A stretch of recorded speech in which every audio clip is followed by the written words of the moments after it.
This is a budget-friendly portable car stereo that's actually pretty good. Before we test it out, let's back up a little bit and unbox it. And it's by Eonon. Comes in pretty nice packaging. This lid flips up, remove the foam, and it'll show you the head unit. Comes with a backup camera standard, and the charger uses USB-C, which is what I really like to see. Right away, this screen is looking pretty nice. The power button's right on top, which has a nice click and feel. You can install a SD card up here. On the back, we have the speaker, a USB aux out, a reset button, AV in, and the USB-C power in. Let's go ahead and install it into the Tahoe. So the unit gets installed with this adhesive. What's really cool is that this mount can move around. However, it does have a lock, so you can unlock it, and now it moves around. And however you want it, you just lock it, then it stays there. That's really cool because a lot of these setups have mounts that move while you're driving. So you want to find the best spot for you, and right there would be my perfect spot. And right there is probably pretty good for me. Now let's plug it in and turn on the head unit. These are powered by cigarette lighters. Just go ahead and plug it in. Glows this light green whenever it's being powered. Now I plug it in right here. Yes, English. Next is 2023. Today's date is 12/3. Man, this is very responsive. I'm impressed already. And it's 444. Wow, that's so nice. Next, I'm actually pretty impressed with the quality of the screen. But before we go through these features, let's set up the backup camera. To be completely transparent, I'm not permanently installing this into my car because I already have a pretty nice head unit by Eonon installed. However, I do go over these head units and go over the quality with a non-biased view and opinion. So with that in mind, let's go ahead and continue. Welcome to the back of the Tahoe. So we have the camera, which we will splice into the tail lights. So step one is to gain access to the reverse tail light. And to do that, there are two Phillips heads, one here and one below it. Go ahead and shake the tail light out. And as you can see, the reverse light is the plug in the middle. And the way that you should splice these two wires in is by using a quick splice snap wire connector. That's just a non-invasive way to do it. Red goes to the blue wire and black goes to the black wire.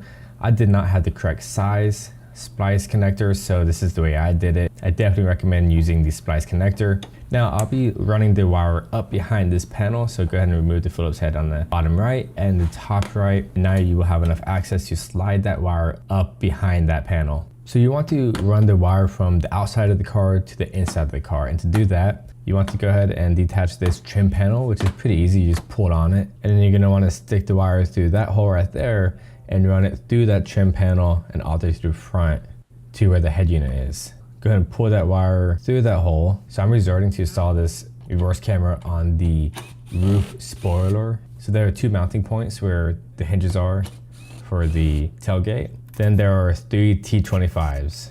Then you just remove that plug and it should be able to pull that sucker right off. Now mark your spots where you're gonna drill the holes so you can mount this camera. Use a drill bit smaller than the screws that came with the camera, so you can easily screw the screws into that hole without it being too loose, all while being secure. Reinstalling the roof spoiler was kind of finicky, but take your time and you'll be able to get it. Make sure the gasket is underneath the roof. Now I ran the wire through the roof and all the way around to the front and through the gasket and the doors and finally to the head unit. Or you can install it within the car just like I did in my Mercedes to make the process a lot easier. This is the exact same process how you connect the camera on the portable head unit. I just don't need to connect two cameras on my Tahoe. Then you plug this in right back here. Now we have a backup camera, which is actually pretty good quality. It has a 1080p camera and it will turn on every time you go into reverse if you hook up this red wire. Now I need to connect this portable head unit to your stock head unit. You can do that via two ways. Plug in an aux through here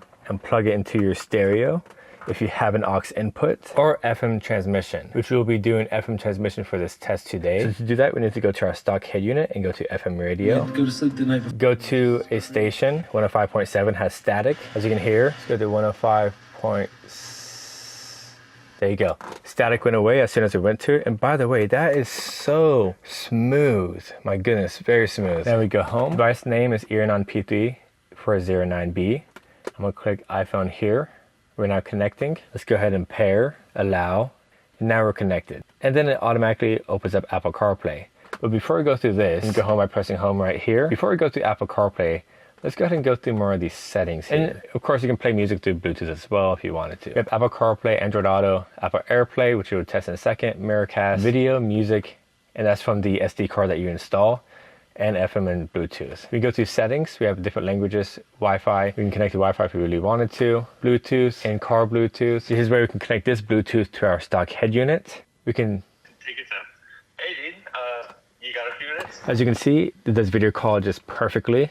It looks really high quality on the screen as well. All right, so then we have reverse mode. We can turn on and off back of assist lines and adjust them if we need to. And we have factory reset and finally product information. Okay, so back to Apple CarPlay. Pretty standard Apple CarPlay. It shows your messages, it shows your phone calls, your maps, all that fun stuff. Pretty responsive, and this is how you go home. But let's go ahead and play some music from Spotify.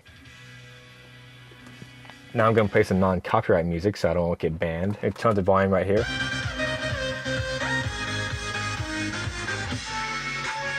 And of course the audio would sound better if you were to connect it via the Bluetooth to the unit or through the aux cord. To connect to Apple AirPlay, we need to enable iPhone's hotspot. So this is my phone right here. Going to click it. I need to put in my password, enter, and connect. And now we're connected. So slide down on your screen on your phone, click this thing right here, click on Live Link, let that connect, and now we are now connected. You can see up here and right there. And here we are. You can zoom in.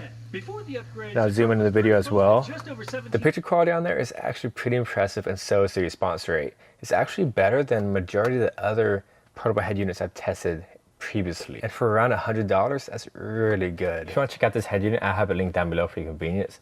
And that's one great way to support this channel as well. This is Chris. I always appreciate and respect one another. I'll see you next time.